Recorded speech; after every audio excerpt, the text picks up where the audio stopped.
Out here today, checking out some new gear, giving some tests, and just trying some new things out. What we're looking at is the Mountain Laurel Designs SuperLight Solo BIVY. This is the one that is a sub 7-ounce bivy. It's got some incredible features, and this is the bivy that Andrew Skirka wrote his review about and used for thousands of miles. So I had to give it a try. They list this at being usable for someone up to 6'2" and 185 pounds, which is taller and heavier than I am. So I figured it would work out great for me. So I'm going to open it up and lay it out, and we'll take a look at it and see what it looks like. All right, so now they've made the same bivy in different variations since 2004, and it's just been such a great design, from what I understand, that they've just continued to revamp it and make better, different versions of it. Like I said, it is sub 7 ounces. This thing came in at 6.6 ounces on my scale, and I've tried it out a couple of times. I was pretty impressed with it. At first, you know, I was nervous that it was such a small vent and such a small bivy that I would have some problems being comfortable, because I am a side sleeper. Mountain Laurel Designs does say that you can use up to a 1.5 inch wide pad, 20 inches wide, 72 inches long. Now I use the Thermarest X Light, and I tried my Thermarest Pro Light, which is a 1.5 inch thick pad, inside this, and you know, I didn't really see a huge difference between that and the X Light. Now I am a side sleeper, so I don't really fill up my sleeping pads to the max, so they aren't they're a little compressible still when I'm done. So just a couple of features here on the outside. They do have these 4 loops on the corners. When I first got this, I thought, oh cool, you know, I can stake it out and it won't blow away when I'm setting it up in like cowboy camping and stuff like that. But they actually list on their website that these are just for hanging it up to dry, which I thought was really strange.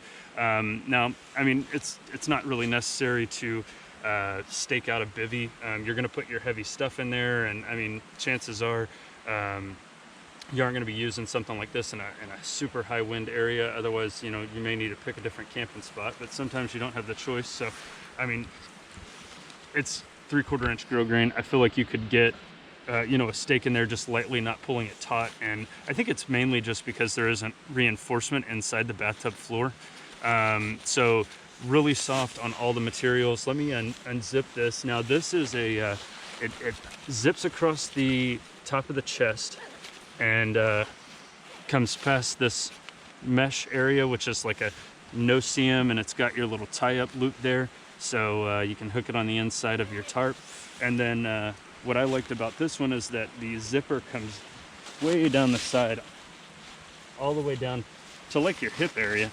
And then when you open it up, you can definitely see the waterproof coating on the inside. It's really soft.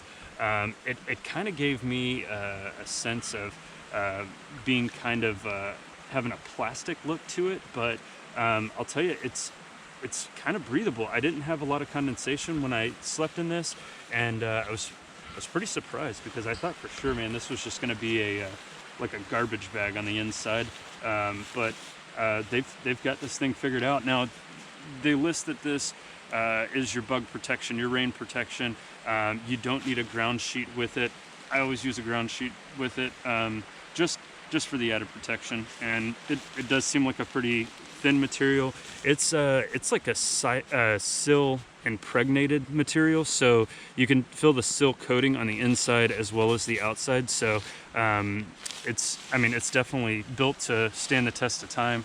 I mean, there's, like I said, guys out there that have thousands of miles on these things. So all in all, I'm pretty impressed. It's 175 bucks. And this is the medium size with no added features. It's not the extra wide or the extra long or anything like that. It's just the standard regular width and length, and it's 6.6 ounces for your bug protection, splash protection underneath your tarp, and then a great way to be able to cowboy camp, even if there is a tiny chance of rain. I think it's a really good option. So I've been happy with it so far, and we'll see if it continues to do what I need it to do, and I'll stick with it, give it some more miles. Thanks for watching.